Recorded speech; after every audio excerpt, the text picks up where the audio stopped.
दिदी के भयो तपाईँलाई यस्तरी सुत्नु भयो चाहिँ तपाईँ कहिल्यै नसुत्ने मान्छे खोइ के भयो कस्तो टाउको घुरायो एकैछिनमा अनि भुँडी पनि दुखे जस्तो भयो कस्तो भयो म त। अनि दिदी तपाईँलाई निम्बु पानीको दुध ल्याइदिउँ पानी अलिकति निम्बु पानी बनाएर ओआरएस पाइँदैन त्यही त ओआरएस त पाइन्छ नि अब को जाने फेरि ल्याउनु हुन्छ निम्बु पानीले भयो नि हुन्छ अब निम्बु पानी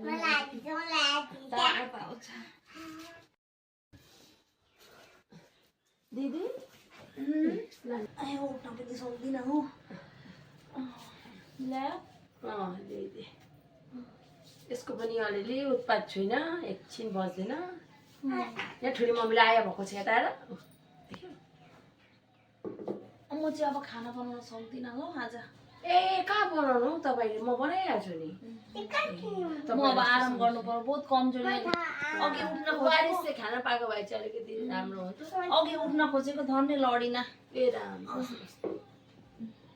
खुट्टा पनि दुखेका छन् दुख्दैछन् अलिअलि तर हुँदै भात पकाउन देरी हुन्छ त्यही त ल त सुत्दै गर्नु त खानापिना बनाउनु पर्यो कहाँ गइन् गइछिन् क्या गइन् होला ए राम्रै हुने पर्यो आराम गर्छु म त मजा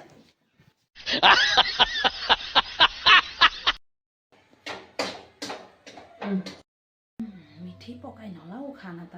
भोक त कम लागेछ आफूलाई बिमारको एक्टिङ पो गरेको त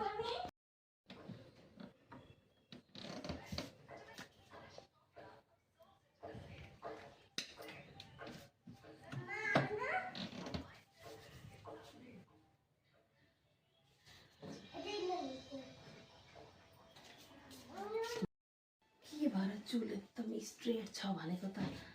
यो के लगाउँदै रहेछन् ताला पो मारेर राख्दै रहेछन् त फेरि के लगाउँदै रहेछन् हौ यसै भएको रहन्छ यो म माग्नु परेको छ एक दुई खेप लाएर हेर्छु मेरो पनि भइहाल्छ कि यही हो कि दबाई अनि त्यो स्ट्रेट गर्ने होइन माग्नु परेछ अहिले त बिमारी भएको छु अब भोलितिर माग्नु पर्यो हे भगवान् दिदी सुन्नु न उहाँ बार्थडे छ जानुहुन्न सन्चो छैन फेरि बार्थडे छ ए पल्लो घरमा बार्थडेमा बोलाएको छ नि त सानो केटाको बार्थडे छ आज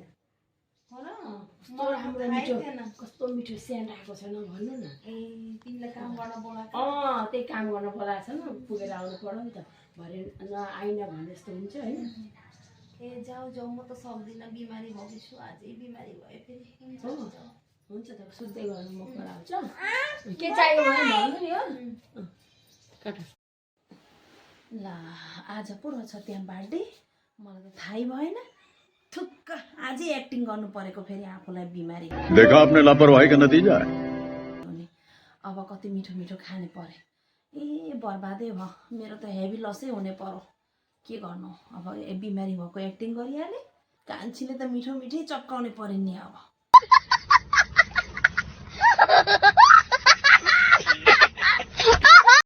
ठग्नु त हुँदो रहेछ बाबै आफै फसिने रहेछ आफै ठगिने रहेछ आज त म ठगिने परे